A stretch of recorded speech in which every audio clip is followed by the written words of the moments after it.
What's going on? I'm Kelly Clarkson, and you're watching EW.com. So, Dave, I'm going to make a confession.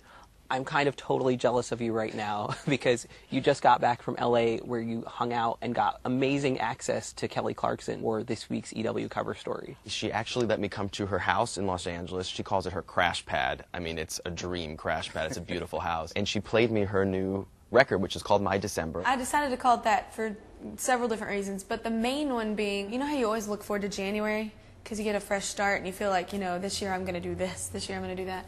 Well, it was kind of a weird 2 years for me, like a roller coaster ride. Really great things happened, but really crappy things happened as well. Before every song started, she kind of gave me like this very kind of cheerful DJ intro. She's like, this song's about blah, blah, blah, blah, blah, and then she would push play. The whole CD is very much from beginning to end a story. I mean, every song she either wrote or co-wrote, and they're pretty much all autobiographical. It goes through this whole process of my life. The breakup of a relationship, which is the single Never Again. My first single is definitely like a, you know what, whatever, dude, I don't like you, it's very bitter. It's like the most bitter song I've ever written. I was mad. I was like pissed off.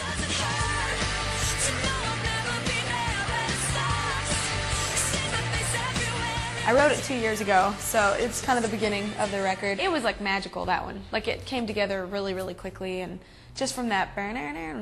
So the beginning of the record is really upbeat, a lot of kind of more angry songs and upbeat songs, and as she played those, she was flitting around her living room. She had just gotten this big package in the mail, and it was this huge photo collage of her from the Daytona 500. She's a big NASCAR fan. Right. I guess she performed the Daytona 500 this year.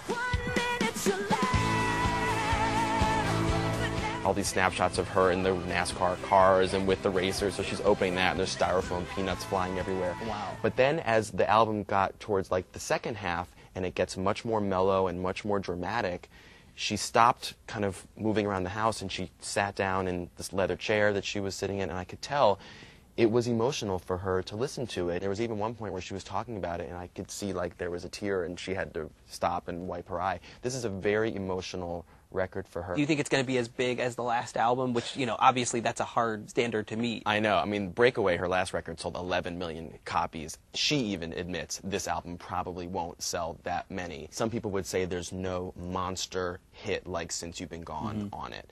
And there's only a couple people in this world who can make a hit like that, and that's Max Martin and Dr. Luke, the guys who wrote and produced that song. Yeah. Well, she didn't work with them this time. The thing about this album is that it feels much more cohesive, whereas her other albums, you could tell there were 3 songs by Max Martin and 3 songs by this producer and 3 songs by this producer. The last 2 albums were all like several different producers, several different writers, and which is great. I mean, they're great albums, but the third one I wanted to make more of a, I had a lot to say, so I wanted to make it more of a story. This one feels like a unit. One really close-knit team that did this album, and that's why it's different. It sounds different from the others, but in my opinion, I love Thankful and Breakaway. I love both the albums. I love that it shows the versatility factor, like they're just completely different.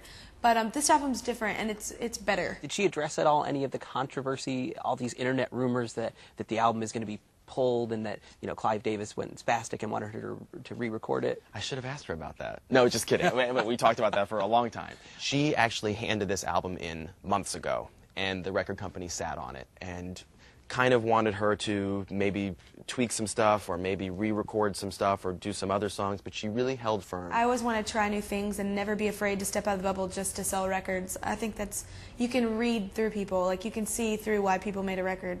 You know, and you're like, oh, okay, you're that person. Unless something changes, she's going to get her way, finally. She had to wait. I think she was hoping this album would come out in April. At least she looks like she's going to get to put out the record that she's going to want to put out. This is going to be a fun record to tour, but at the same time, it's going to be demanding vocally.